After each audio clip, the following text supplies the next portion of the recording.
Friends, welcome to கவிதாசmayalarai. இன்னைக்கு நம்ம பார்க்க போகிற ஸ்பெஷல் ரெசிபி நல்ல ஒரு சுவையான செட்டிநாடு ஸ்டைல் கோசுமல்லி கத்திரிக்காய் சட்னி. இட்லி, தோசை, இடியாப்பம் மாடலாக சாப்பிட்றதுக்கு அட்டகாசமாக இருக்குங்க. இந்த கத்திரிக்காய் சட்னி தமிழ் சமையலில் ரொம்ப ஒரு ஃபெமிலியரான பாரம்பரியமான சட்னி. எல்லா ஊர்கள்லையும் மோஸ்ட்லி செய்வாங்க. ஒவ்வொரு ஊரில் ஒவ்வொரு ஸ்டைலில் செய்வாங்க. எல்லாமே ரொம்ப நல்லாயிருக்கும். இங்கே எங்கள் கொங்கு நாட்டு சமையல்லையும் கோயம்புத்தூர் சைட்லேயும் இந்த கத்திரிக்காய் சட்னி ரொம்ப ஃபெமிலியரான ரெசிபி. இங்கே நிறைய தக்காளி சேர்ப்போம். தாளிப்பு கொஞ்சம் வித்தியாசமாக இருக்கும். சேலம் சைடு பார்த்திங்கன்னா பருப்பு சேர்த்து கடையில் சட்னி செய்வாங்க. சிதம்பரம் சைடு கத்திரிக்காய் சட்னிக்கு அந்த கத்திரிக்காயை வதக்கி ஒரு ஸ்பெஷலான மசாலா பொடி போட்டு செய்யணும். ஸோ அந்த ரெசிபிஸ் எல்லாம் ஏற்கனவே நான் அப்லோட் பண்ணிட்டேன். இன்றைக்கி நம்ம பார்க்க போகிற ரெசிபி பார்த்திங்கன்னா செட்டிநாடு ஸ்டைல் ரெசிபி. இங்கே என்ன ஸ்பெஷல்னால் இங்கே கொஞ்சமாக புளி சேர்த்து நல்ல தாளிப்பெல்லாம் சேர்த்து செய்கிற ஒரு குயிக்கான கத்திரிக்காய் சட்னி ரெசிபி. இது ரொம்ப நல்லாயிருக்கும். இட்லி, தோசை, பொங்கலோட, இடியாப்பமோடலாம் சாப்பிட்றதுக்கு அட்டகாசமாக இருக்குங்க.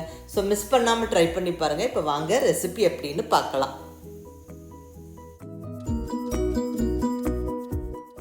இங்கே ஒரு 1/4 கிலோ அளவுக்கு கத்திரிக்காயை எடுத்து நல்லா கழுவிட்டு நல்லா பெரிய பெரிய பீசஸாக கட் பண்ணி போட்டிருக்கேன். பாருங்கள், இந்த அளவுக்கு பெரிய பெரிய பீசஸாகவே நம்ம கட் பண்ணி போட்டுடலாம். ஏன்னா இதை வேக வச்சு மசிச்சு தான் நம்ம செய்ய போகிறோம். ஸோ நல்லா பெரிய பெரிய பீசஸாக கட் பண்ணி போட்ட கத்திரிக்காய் ரெடி. நம்ம எந்த வெரைட்டி வேணாலும் எடுத்துக்கலாங்க. இந்த மாதிரி சின்ன வெரைட்டி, இல்லை பெரிய கத்திரிக்காய், பச்சை கத்திரிக்காய், எது வேணாலும் எடுத்துக்கலாம். அதெல்லாம் வந்து நம்ம விருப்பம். அடுத்ததாக ஒரு உருளைக்கிழங்கு, நல்ல ஒரு பெரிய சைஸ் உருளைக்கிழங்கு எடுத்துருக்கிறேன். இது வெயிட்டில் பார்த்திங்கன்னா ஒரு 150 கிராம் இருக்கும். ஸோ கத்திரிக்காயோடு இந்த உருளைக்கிழங்கும் சேர்த்து செய்யும் போது டேஸ்ட் ரொம்ப நல்லாயிருக்கும். உருளைக்கிழங்கு சேர்க்கிறது மஸ்ட்டும் கூட. அப்போ தான் வந்து டேஸ்ட்டு பர்ஃபெக்டாக இருக்கும். நல்லா அதுவும் நல்ல தோலெல்லாம் எடுத்துகிட்டு கொஞ்சம் பெரிய பெரிய பீசஸாகவே கட் பண்ணி தண்ணியில் போட்டாச்சு. இப்படி தண்ணியில் போட்டு வச்சிட்டோம்னா நம்மளுக்கு சமைக்கிற வரைக்கும் கருக்காது. ஸோ கத்திரிக்காய், உருளைக்கிழங்கு எல்லாம் கட் பண்ணி ரெடியாக இருக்குது. அடுத்தது தக்காளி. இங்கே வந்து ஒரு 2 மீடியம் சைஸ் தக்காளி எடுத்துருக்கிறேன். தக்காளி நம்மளுக்கு இந்த அளவுக்கு எடுத்துகிட்டா போதும். ஏன்னா இதில் கொஞ்சமாக புளியும் சேர்க்க போகிறோம். அடுத்தது புளி பார்த்திங்கன்னா ஜஸ்ட் ஒரு சின்ன நெல்லிக்காய் சைஸ் புளி எடுத்துருக்கிறேன். அதிகம் புளி வேண்டாம், இந்த அளவுக்கு சேர்த்தா போதும். அது தண்ணியில் போட்டு ஊறக்கு வச்சாச்சு. இப்போ இந்த கட் பண்ணி வச்சுருக்கிற கத்திரிக்காய், உருளைக்கிழங்கு நம்ம வேக வச்சிடலாம். இது கூடவே தக்காளியும் சேர்த்து வேக வச்சிடலாம். ஸோ குக்கரில் சேர்த்துடலாங்க. இங்கே குக்கரில் ஃபஸ்ட்டு நான் பெரிய பெரிய பீசஸாக கட் பண்ணினேன் கத்திரிக்காய் சேர்த்தாச்சு. கூடவே அந்த உருளைக்கிழங்கும் நம்ம சேர்த்து விட்டாச்சு. இப்போ இந்த தக்காளியும் கட் பண்ணி சேர்த்துடலாம். கொஞ்சம் ரஃபாக பெரிய பெரிய பீஸஸாகவே கட் பண்ணால் போதும். இப்போ இதில் தண்ணி சேர்த்துடலாங்க. நான் இங்கே ஒரு 1.5 டம்ளருக்கு மேலே தண்ணி சேர்த்துக்கிறேன். இது கூட உப்பு, இங்கே 1 ஸ்பூன் உப்பு சேர்த்து விட்டுறேன். அடுத்ததாக கொஞ்சமாக மஞ்சள் பொடி, ஒரு 1/4 டீஸ்பூன் மஞ்சள் பொடியும் சேர்த்தாச்சு. அவ்வளோதான். இப்போ நல்லா கலந்து விட்டுட்டு நம்ம குக்கரை லிட்டு போட்டு க்ளோஸ் பண்ணி வெயிட் வச்சு விட்டு ஒரு 3லேருந்து 4 விசிலுக்கு நம்ம குக் பண்ணி எடுத்துடலாங்க. இப்போ இங்கே 4 விசில் வந்து அந்த ஸ்டீம் ப்ரெஷர்லாம் போனதுக்கப்புறம் ஓப்பன் பண்ணியாச்சு.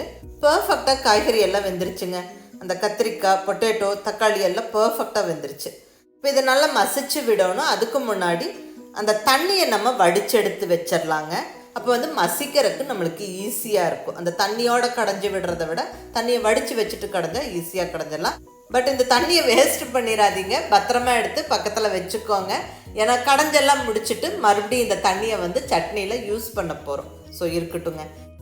இப்போ இந்த காய்கறிகளை நல்லா மசிச்சு விட்டுறலாங்க. இந்த மாதிரி ஒரு ஸ்டெயின்லெஸ் ஸ்டீல் மேஷர் வச்சோ இல்லை நல்லா உடன் மத்து வச்சவங்க கூட நம்ம கடைஞ்சி விட்டுறலாம். அது நம்ம விருப்பம். நல்லா இப்படி அழுத்தி விட்டால் போதும். நல்லா குக்கரில் வேக வச்சங்காட்டிக்கு ஈஸியாக ஒரே நிமிஷத்தில் அது மசிஞ்சிடும். அவ்வளோதான், பர்ஃபெக்டாக ரெடி ஆகிடுச்சுங்க. இப்போ நம்ம தாளிச்சிடலாம். இங்கே ஸ்டவ்வில் வந்து கடாய் வச்சாச்சு. கடாய் சூடானதுக்கப்புறம் நல்ல ஒரு 2 ஸ்பூன் ஆயில் சேர்த்துக்கிறேன். ஆயில் கொஞ்சம் சூடாகட்டும்.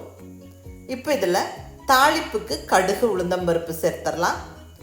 இந்த கடுகு, உளுந்தம்பருப்பு நல்லா பொரிஞ்சு வந்ததுக்கப்புறம் கொஞ்சமாக கருவேப்பிலை, நல்லா ஃப்ரெஷ்ஷான கருவேப்பிலை 2 கொத்து சேர்த்தாச்சு. கூடவே ஒரு 4 பச்சை மிளகாவை சின்ன சின்ன பீசஸாக கட் பண்ணி போட்டாச்சு. இது கூட ஒரு 3 வரமிளகாவும் உடச்சி சேர்த்தாச்சுங்க. இந்த மாதிரி பச்சை மிளகா, வரமிளகா நம்ம கலந்து சேர்க்கும் போது டேஸ்ட்டு ரொம்ப நல்லாயிருக்கும். அடுத்தது வெங்காயம் சேர்த்துடலாம். இங்கே ஒரு பெரிய வெங்காயம் இந்த மாதிரி சன்னமாக கட் பண்ணி வச்சுருக்கிறேன். கொஞ்சம் ரஃபாக பெரிய பெரிய பீசஸாக இதை நம்ம சேர்த்து விட்டுடலாம். பெரிய வெங்காயம், சின்ன வெங்காயம் எது வேணாலும் சேர்க்கலாம். அது நம்ம விருப்பம். எது சேர்த்தாலுமே ரொம்ப நல்லாயிருக்கும். நல்லா வெங்காயம் சேர்த்து நல்ல கலர் மாறுற வரைக்கும் நல்லா வதக்கி விட்டுறலாங்க. பாருங்கள் வெங்காயம் நல்லா வதங்கிருச்சு. இப்போ இந்த ஸ்டேஜில் நம்ம புளி சேர்த்துடலாம். அதாவது ஒரு நெல்லிக்காய் சைஸ் புளியை நம்ம ஊற வச்சு கரைச்சி வச்சுருந்தோம், ஒரு சின்ன நெல்லிக்காய் சைஸ் புளி. அதை இப்போ சேர்த்துடலாம். புளி இந்த அளவுக்கு மட்டுமே சேர்த்தா போதும். ஏன்னா நம்ம இங்கே காரத்துக்கு பச்சை மிளகாய் வரமிளகாய் மட்டும்தான் சேர்க்குறோம். வேறு எந்த ஒரு காரப்பொடி மிளகாய் பொடியெல்லாம் ஒன்றும் சேர்க்க போகிறதில்ல. ஸோ இந்த அளவுக்கு புளி சேர்த்தா போதும். புளி சேர்த்து நல்ல ஒரு கொதிக்கு இந்த மாதிரி கொதித்து வந்ததுக்கப்புறமா வேக வச்சு மசிச்சு வச்சிருக்கிற கத்திரிக்காய், உருளைக்கிழங்கு, தக்காளியை சேர்த்தாச்சு. இப்போ தண்ணி சேர்த்துடலாங்க. அதாவது நம்ம காய்கறிகள் எல்லாம் வேக வச்சுட்டு அதுலேருந்து தண்ணியை வடித்து வச்சுருந்தோம், அந்த தண்ணி இப்போ சேர்த்து விட்டுலாம். அது வேஸ்ட்டு பண்ண வேண்டாம். நல்லா ஒரு தடவை கலந்து விட்டுட்டு இப்போ உப்பு காரெல்லாம் செக் பண்ணிவிட்டு தேவைப்பட்டால் உப்பு சேர்த்துக்கலாம். நான் இங்கே கொஞ்சம் உப்பு சேர்த்துக்கிறேன்.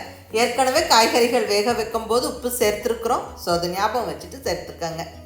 எல்லாம் நல்லா கலந்து விட்டுட்டு ஒரு கொதிச்சதுக்கப்புறம் நல்ல ஒரு கைப்பிடி பொடியான இருக்கணும் கொத்தமல்லி இலையை போட்டு விட்டு நல்லா கலந்து விட்டு எடுத்துடலாங்க. அவ்வளோதாங்க. நல்ல கமகமன்னு வாசனையோட அருமையான செட்டிநாடு ஸ்டைல் கோசுமல்லி ஜம்முன்னு ரெடி ஆயிடுச்சு. செட்டிநாடு ஸ்டைல் கத்திரிக்காய் சட்னி ரொம்ப நல்லா இருக்குங்க.